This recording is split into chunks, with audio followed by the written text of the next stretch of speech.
குப்த பேரரசு காலம் கிபி 300 முதல் 700. ஆட்சி பகுதி மகதம், அலகாபாத் மற்றும் அவுத். தலைநகர் பாடலிபுத்திரம். இந்தியாவின் பொற்காலம் அப்படின்னு குப்தர் காலம் தான். அதை யார் சொல்கிறார்? RS வர்மா. செவ்வியல் கலைகளின் காலம், பண்பாட்டு வளர்ச்சியின் காலம், சமஸ்கிருத வளர்ச்சி காலம், இந்துக்கள் அரசர்களாக இருந்தன. எப்போன்னா குப்த பேரரசில் தான். இலக்கிய சான்றுகள் ஸ்மிருதிகள் அப்படின்னா நாரதர், விஷ்ணு, பிரகஸ்பதி, காத்தியாயனா மற்றும் வாயு பாடல்கள். விசாகத்தார், தேவி, சந்திரகுப்தம், முத்ரா ராட்சசம். காளிதாசர் சகுந்தலம், மேகதூதம், ரகுவம்சம், குமார சம்பவம், சூத்ரஹர். அடுத்தது காமந்தஹாரனா நீதிசாரம், தர்மசாஸ்திரம். ஹர்ஷர்னா ரத்னவாளி, நாகநந்தா, பிரியதர்ஷினி. பானர் ஹர்ஷசரிதம். யுவான் சுவாங் சீன பயணி சியூக்கி. பாகியான் பயண குறிப்புகள். புத்த சமண இலக்கியங்கள். இதெல்லாமே இதோட இலக்கிய சான்றுகள். நாணய சான்றுகள். சமுத்திரகுப்தர் வெளியிட்ட நாணயத்தில் வீணையுடன் அமர்ந்திருக்கும் காட்சி பொறிக்கப்பட்டுள்ளது. 2ஆம் சந்திரகுப்தர் வெள்ளி நாணயங்கள் முதலில் வெளியிட்டார்.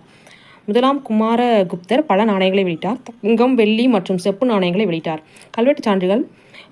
மெஹருலி இரும்பு தூண் கல்வெட்டு டெல்லி 1ஆம் சந்திரகுப்தர் பற்றி கூறுகிறது. அலகாபாத் தூண் கல்வெட்டு சமுத்திரகுப்தர் காலத்தில் நிறுவினார். பொறித்தவர் அமைச்சர் ஹரிசேனர். பிரசஸ்தி என்பது மெய்கீர்த்தி அல்லது புகழுரை கல்வெட்டு எனப்படும். 33 வரிகள் கொண்டது.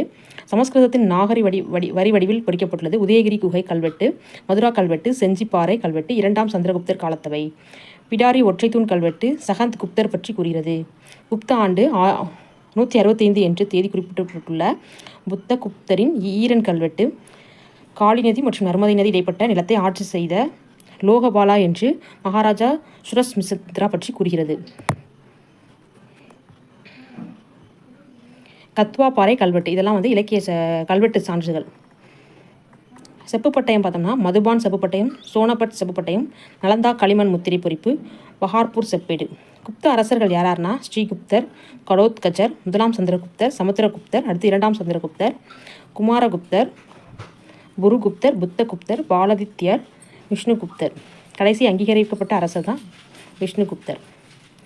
ஃபஸ்ட்டு ஸ்ரீகுப்தர் பற்றி வங்காளம், பீகார் படையெடுத்து கைப்பற்றினார். குப்த நாணயத்தின் இவரின் பெயர் பொறிக்கப்பட்டது. உருவம் பொறிக்கப்பட்டது. குப்த மரபை தோற்றுவித்தவர். அடுத்து கடோத்கச்சர் குப்தரோட மகன். குப்தர் மற்றும் கடோத்கச்சர் இருவரும் மகாராஜா என்று அழைக்கப்பட்டனர்.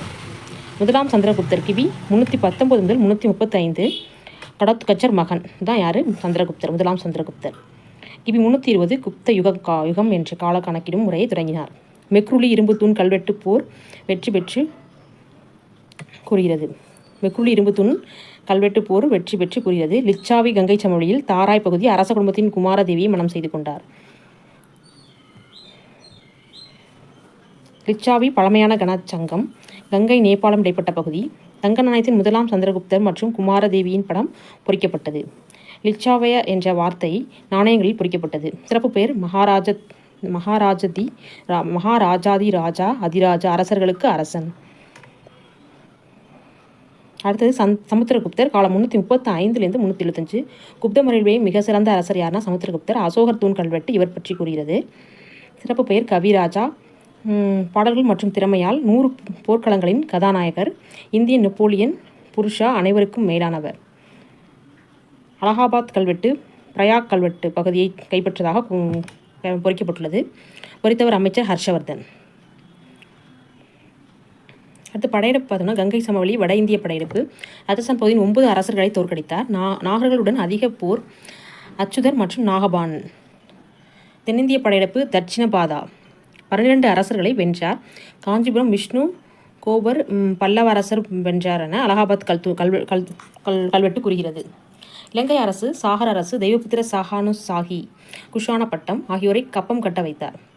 ராஜஸ்தான் பழங்குடியினர் காட்டு ராஜாக்கள் கிழக்கு வங்காளம், அசாம் மற்றும் நேபாளம் போன்ற பகுதிகளை வென்றார். V.A. ஸ்மித் பிரெஞ்சு அரசனுக்கு நிகராக இருந்ததால் இந்திய நெப்போலியன் என்று அழைத்தவர். வைணவ சமயத்தைச் சேர்ந்தவர். ஆதரிக்கப்பட்டவர்கள் ஹரிசேனர் மற்றும் வசுபந்து பௌத்த அறிஞர் அவர். இலங்கை அரசன் மேகவர்மன், மானவர்மன் இருவருக்கு கடிதம் மூலம் புத்தகையா கட்ட அனுமதி கேட்டு எழுதியுள்ளார்.